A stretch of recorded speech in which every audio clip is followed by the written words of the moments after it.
How long we've been doing the YouTube channel here now? 6 years, 900 something videos. You would think I would know what I was doing by then. Hey, it's Josh from the Cook Speed Shop, and today's video was going to be awesome. It was going to be all about floorboard replacement in the C10. There was a whole bunch of intricate work I did. It was like working on the video. You know what I did? I accidentally deleted all the footage. All the footage, except the very final piece. I go to make the video. I'm like, where did the footage go? Deleted it all. Gone. So, unfortunately, we're very far ahead in the future from where the floor pan video started. Don't pay attention to any of the back of the cab missing or anything like that. That's in a future video. So we're just going to pretend that I just literally did this, and I'm going to show you what I did, but I kind of ruined the floor pan video, but there's other C10 floor pan videos if you really want to see how it's done. Anyways, so what I started with was when we sandblasted the frame, there was a whole bunch of pinholes and not pinholes, a couple pinholes and a lot of pits in the original floorboards, both sides. That side was worse. So I had ordered floor pans, which come all the way with the inner rocker attached to them. And I ordered the back half of the inner rocker piece because that was all rusted out here where the outer rocker panel goes. So essentially I went and I used a cutoff wheel. I cut along right where this brace is. We see all these spot welds. I cut the outside like this. Ooh, the dirt works to look. So I cut the majority of the floor panel out real fast. Then I took the air chisel and I air chiseled the sheet metal off down and cut all the spot welds with the air chisel. Got it apart. The seam up here in the front, same thing. I used the air chisel to separate this. And then I peeled all that metal off, ground this all smooth, put weld through primer on it. And then these floor pans actually have the top of the seat riser onto them here. They went here straight across. So I cut it down. I welded it underneath, which maybe we can see. Yeah, I welded it underneath from the bottom tightly here. I'm going to seam seal this seam here and grind all this smooth. The top side, I did some plug welds here where the transmission tunnel is. I just drilled through and actually used zip screws to hold it down. I would weld either side of the zip screw, then pull the one and weld that in, so that's got a good penetration there. There are plug welds on the front here into the lip, which this floor pan has a lip that bends over. I replaced this inner piece here. This came as a taller section. I've still got it over here. These came really tall, so if you had a lot of inner A-pillar rust, you can replace that. And I cut the bottom off and just welded the bottom section in. And that comes down to this, and that comes down over the outer part of this floor, and it plug welds into here. And then I replaced the lower part of the A-pillar, which is another panel that welds in here. I had to drill the holes to line it up. This panel comes with holes on the back side, which also bolt to your floor brace and bolt to the front of the bumper mount. So I replaced the lower part of the A panel, or the A pillar here, I'm sorry. The lower part of that. Got that welded on. I had to weld some nuts back on here because the bolts are blind for the body mount to bolt through the cab mount. And then there's one more piece here. This is a piece for the front of the lower mount of the front driver's side fender. That bolts through here like this and doubles up your action, gives you a really solid mount for the lower part of the fender. So essentially, I did both sides the same. I also welded up rust here in the cowl. I replaced the whole bottom section of that here that was rotted out. I had to make a new piece and then welded this on here. And that's all behind the fender, so you'll never see it. This side, I haven't done yet. It's got, I got to replace a little bit of the bottom and then this side here. But the passenger side is also done. Same thing, welded it up. This panel actually didn't fit perfectly. I had to do a pie cut here and bring it up to get this to match. It didn't want to line up originally. And I also went and had to replace the lower part of the cab mount here. Welded the nuts on for the rear bolts there. But these inner panels go all the way back and tie in here. I had cut the cab corner out of the way so I could work on this because I did all this work before the back of the cab was missing. So both sides there. It is all The floor is all done. The only thing I'm going to do now is I'm going to grind all the welds, top and bottom, smooth them all up, and then I'm going to prime the entire cab with epoxy primer and paint the cab black. Then the cab is going to sit back down onto the frame, and then I'll put the back of the cab on and stuff when the frame's on. We got a video coming out gluing this inner roof section on, and a video coming out taking the back of the cab off. But I've jumped ahead because, like I said, I lost my footage. So all this floor work was before all this other work happened. So it's going to be out of sequence when you watch the next two videos. This work won't be done yet in the next two videos, but it's done now because it's 2 or 3 weeks after I did the floor work. I just lost all my footage, like I said. So sorry about that. If you're interested in the floor panels, they got done and they're here, but they came in good. This is a butt weld here all the way across. And like I said, I weld it from the bottom. I will seam seal it here. You might want to do this, well, if it's going to be under the carpet or under a rubber floor mat anyway, so you're never going to see any of this. What I'm going to do with this truck is paint the floor with a Herculiner bed liner material, and it makes a nice rubber coating. So I'm going to paint it from this bracket down all the way across, and then I'm going to paint it up to the seat level here. So all this will be under Herculiner. It'll be painted black, or it'll be black under black Herculiner. And I'm going to run that for floor covering with some floor mats instead of putting a carpet in it. Under the seat and stuff is all going to be kill mat. So when the seats are in it, it'll be just like a black floor mat, no rubber, nothing like that. And I do that to all my vehicles. It's very durable. It seals everything up nice with the Herculiner, seals it all up. There's no way for moisture to get trapped under a rubber floor mat or trapped on a carpet and all that stuff. It's the way I like to do it. So that'll be all covered. So sorry about that, but the work is done, and then the outer rockers attach over this. So I'm going to grind and smooth and seam seal and prime all this with primer, epoxy primer, and then the outer rocker panels will be installed after the doors are rehung and after the back of the cab is put back on. And we'll do the outer rockers last because they are, you need to adjust them to the doors. But the floor, the cab is all solid. All the rust is cut out of the cab pretty much now. I'm ready to put the rear of the cab back on once I get it on the frame. I ordered a brand new roof skin from AMD to put on the outer side. That'll go on last. And right now I'm in the process of another video of cleaning all these edges up and getting this thing ready for primer.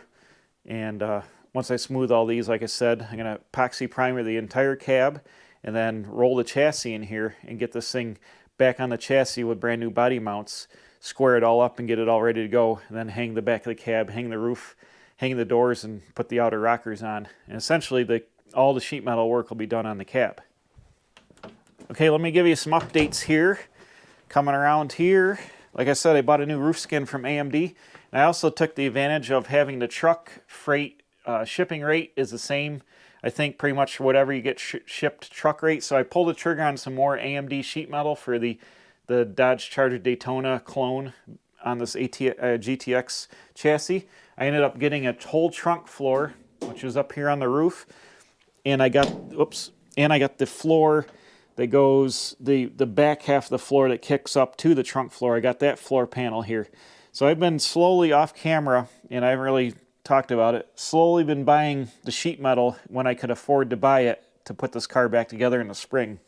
So right now I have brand new rear frame rails, inner and outer wheelhouses, the whole rest of the trunk floor and the rear seat floor to get all the way to the back. I've got the panel that goes back across the back of the frame rails. I've got the lower valance panel that the bumper mounts into. I have a driver's side rocker panel.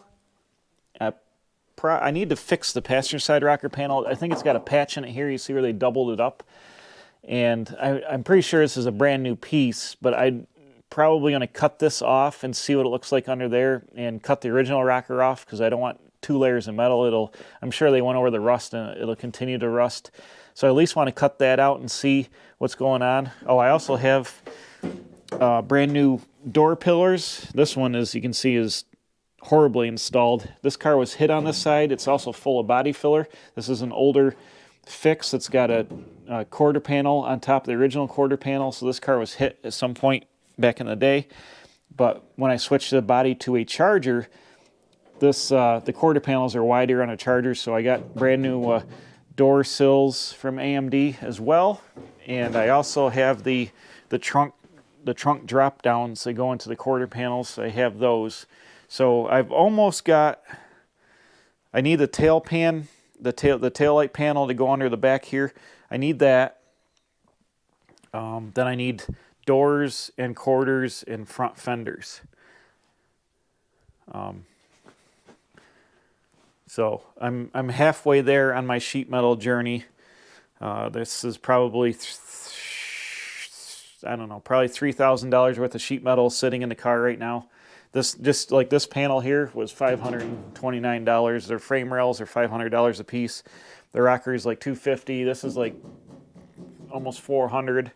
The big ticket items are the ones I saved for last. Like the doors are $900 a piece. I need both of those, the Charger doors. The quarters actually are cheap. They're $550 for a full quarter, which seems like a pretty decent value. And the front fenders are $900 a piece, which are 69 Charger fenders that I'm going to have to modify to make longer to fit the Daytona nose, because the Charger Daytona's used 70 special 70 fenders, and they're like unobtainium, and they're horrendously expensive, like $1,200 for beat junk that you got to fix. So I'm going to buy new fenders, build my own custom extensions, and it'll probably be easier in the long run to do that. But here's the reason I ordered all that stuff is I bought that new roof skin for the stepside C10. So I got a brand new AMD roof skin here. This is going to glue and weld onto the truck when we get done, but that's going to be the last step. I had taken the original roof skin off and had it media blasted, but it had a whole bunch of damage, and I took all the spot welds out. It had pinholes in it here. And this roof was only, AMD was $229. So by the time I did a bunch of body work and fixed, dings in the roof, and then try to fix all the pinholes, $229. I can just take this, clean up the edges, bam, glue it on, and it's done. It's ready to go. There's all that body work is saved, all the pinholes. $229 is a bargain to put a new roof skin on the truck. And then I also bought a new driver's side fender from AMD aftermarket. I want to say this is like $229. And it's mint. It came really nice. There's no scratches or dings or nothing. Oh, there's a tiny little dimple.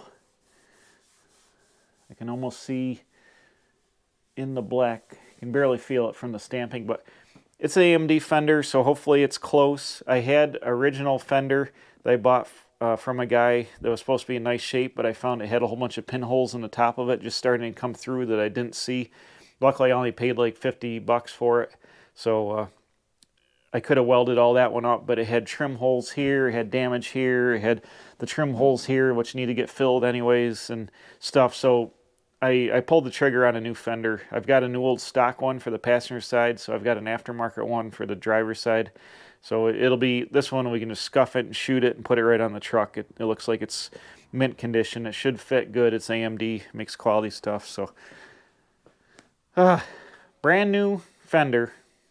So blew my budget on the sheet metal this month. Like I'm gotta take it easy. But what my plan is to have enough sheet metal in the spring to bring the car into the shop. I'm going to build some kind of fixture for it, I guess, lack of a better term, that will mount to the rocker panels, fixture the car, get it level and square, make a whole bunch of measurements, do a bunch of bracing in it, and then I think I'm going to cut the entire floor and the wheel tubs and everything, cut the whole back of the car and just drop it right out of the car.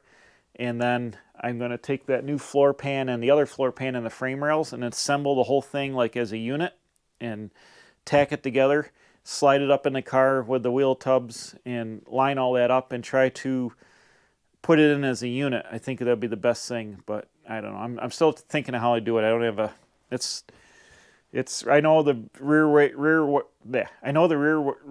the rear rails are crooked on the car right now. One is bent up or down, one of the two, because they're so junk. So once I get the car squared up and get it all squared up on its fixture, the rear wheel inner and outer wheel houses kind of locate to the floor and things. So I'm going to replace these in the car before I cut the floor out of it to get them back in where they're supposed to be. There's like locating holes and stuff, so I can dial them in and get the inner and outer wheel houses on.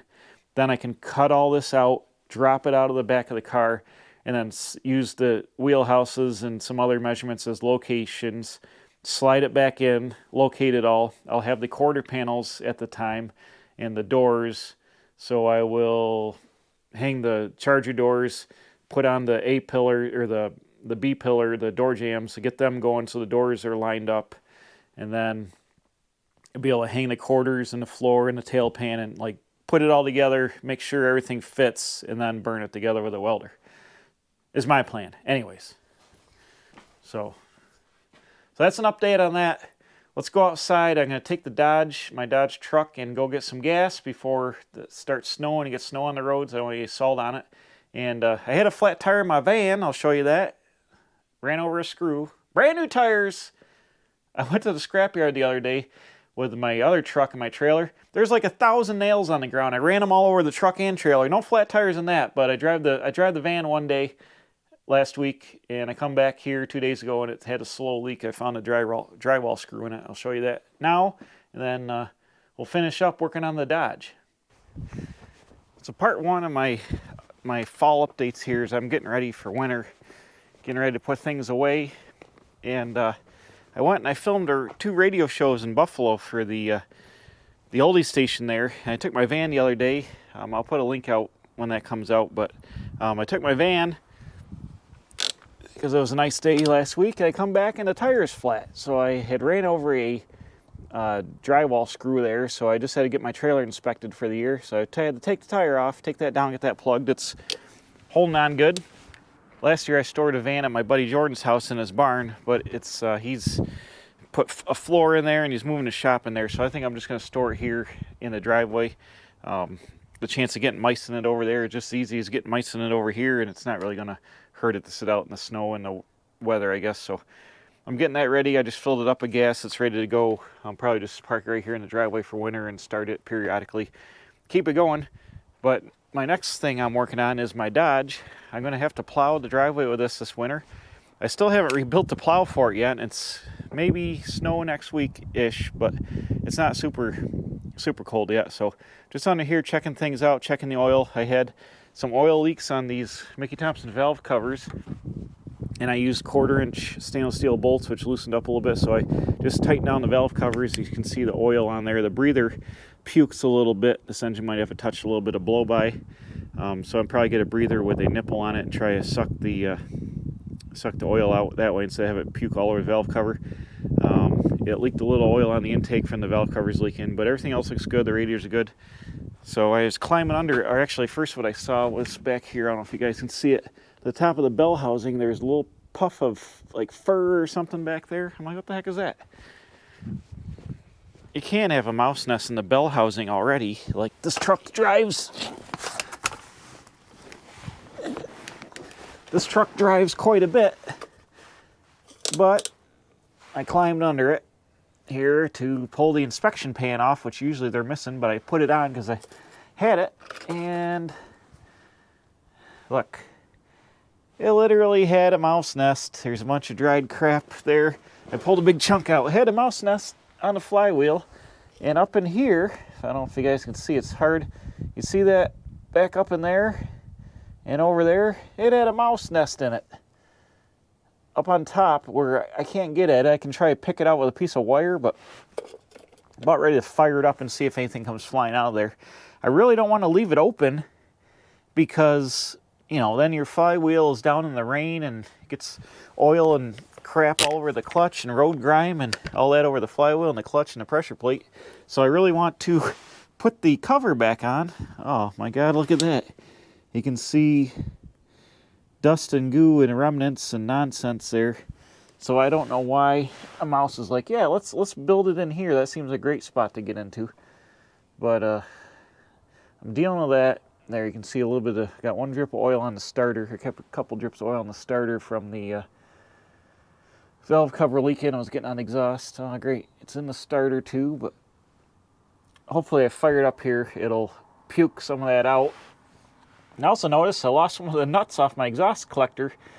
The gradient bolts, well, nylock, or not nylock, will melt, so I used lock washers, and that came loose. So I gotta throw another nut on there, but everything else looks good on the engine on the underside. Not really. The front of the pan leaks a little bit around the damper. I might have had like a sleeve and seal, and I didn't put the sleeve on it, and I got like a tiny little leak. It leaks down the front of the timing cover a little bit, but everything else is good. This is all shiny because I put fluid film on it here, so it's got moisture on it now because it rained last night, but it's all fluid filmed and protected from rust on the underside. All around, everything's good, and I haven't driven it in the winter, and I hopefully don't plan on driving it in the salt. I was going to originally use it, but you know what? I don't want to ruin this truck anymore. So I am going to use it to plow, though, so I'm under here making things happen. But let's fire it up and see if any mouse leavings come flying out of here, I guess. I've been trapping mice here and there. Got a couple, 6 or 7 so far. And if I could get rid of them, that'd be awesome. Because they don't need to be living in my vehicles. Where did I just put the key for this? I had the key 2 seconds ago, now it's gone. Hold on a minute.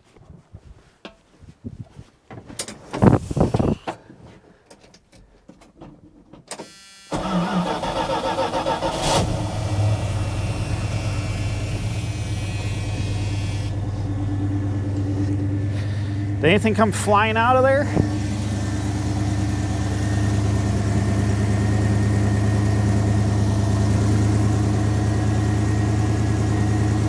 You guys see anything? I don't see anything yet.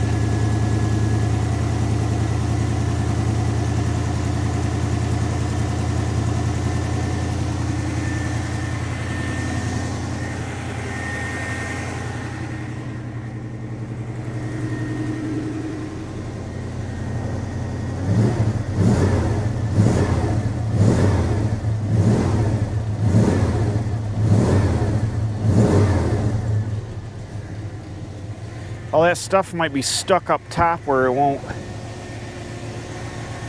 come out. It's kind of up. The truck's rolling away.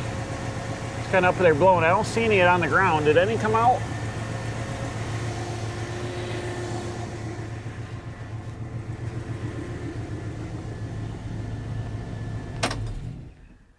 The other thing I want to do is go get gas because I want to fill it up with gas before it gets salty out.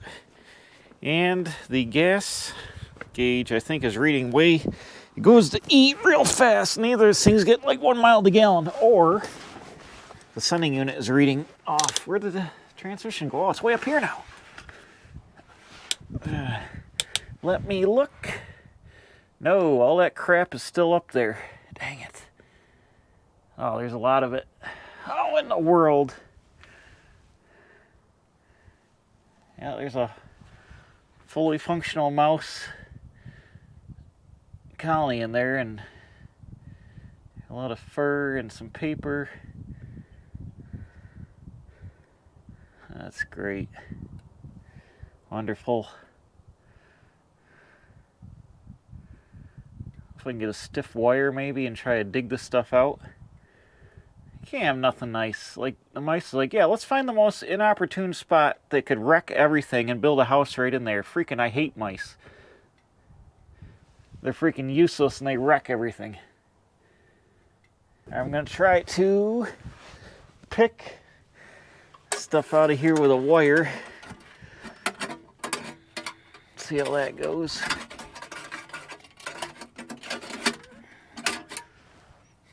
I don't know how much. I don't really want it a face full of it, but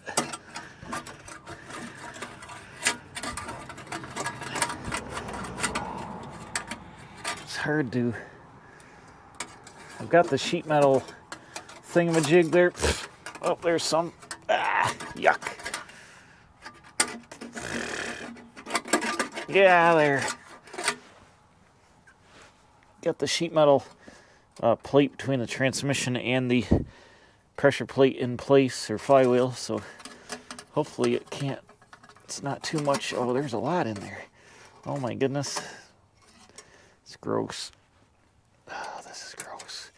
Why would they have to do this? Of all places to build a nest. Yeah, let's go in here. This looks great. This looks great. Maybe I can just loosen enough and start it. Get it to come flying out with a flywheel, maybe. I don't even recognize the material. It's like gray. Hopefully it's not out of the interior of this. It's like gray. It's like a Harbor Freight blanket almost. Where would I have a Harbor Freight blanket? Oh, in my other truck. I have one on the back seat. I wonder if he's living in both trucks. That would be awesome. This is terrible.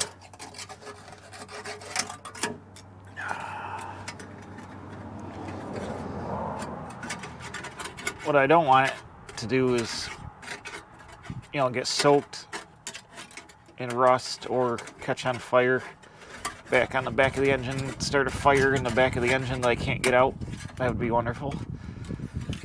Oh. That would be just what we need, a fire. But, like I said, of all the places,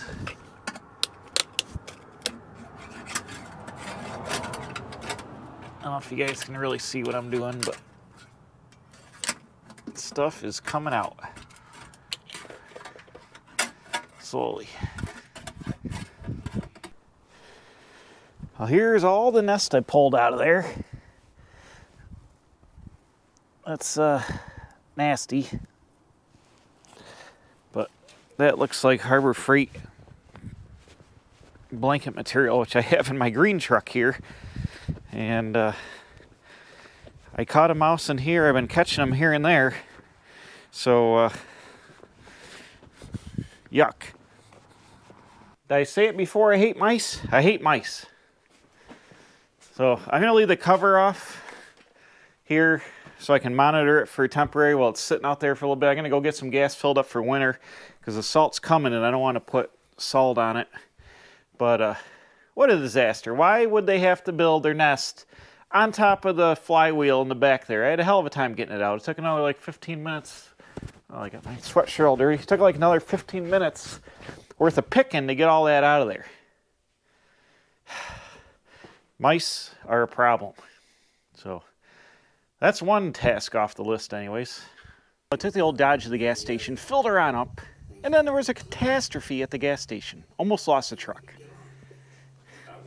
So I'm here pumping away, and this has got the Ram Charger tank underneath the bed. And you'll notice I've got the floor cut out of it now. And I fill it up here.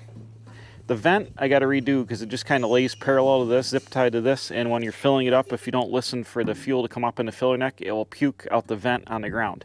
So I was listening away, and it was getting close, but it hadn't puked out the vent yet. So I'm listening.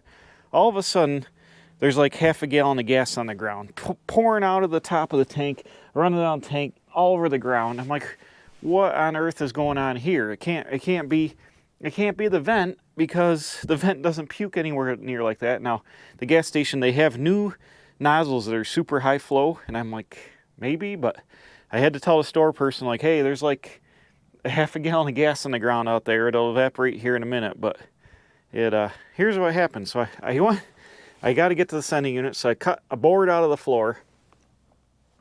When I was cutting it, I could see gasoline moving around, and this emissions evaporative nonsense, which was broken off the top, that's why I RTV'd it, had blown, because it doesn't sit right in the O-ring, it doesn't really hold on to it anymore. I don't know if these are sprung or what, but had popped out of the tank and was laying here like that on the top of the tank. So I don't know if it had fallen off a while ago when I was driving it. I hope not, because it rained all day yesterday and it hard, and it would have put a ton of water in the gas tank through these boards. Well, maybe not. It actually would have run off. And anyways, that was open. So now there could be a bunch of water in the tank. Great, but I don't know if it just blew off and I drove down there. Maybe, luckily, I got lucky and it just blew off going to the gas station. But yeah, so that's off. And I also noticed my return line, which I'm going to redo and make it go higher so it can't puke, is loose here. Who's texting me? It's loose here, so it could be, you know, I'm gonna put a new hose on that and fix that, but what a catastrophe. Put it out of the tanks out back and see if I got something that'll match this. Oh, you're not gonna believe how I fix this. It's terrible, but it's gonna be awesome. So I used, if you can see in there, see that sticking out of the tank? I found a used, an old 12-volt flasher for a turn signal flasher, and it's 1.1/8" outside diameter. It fits super snug in the grommet.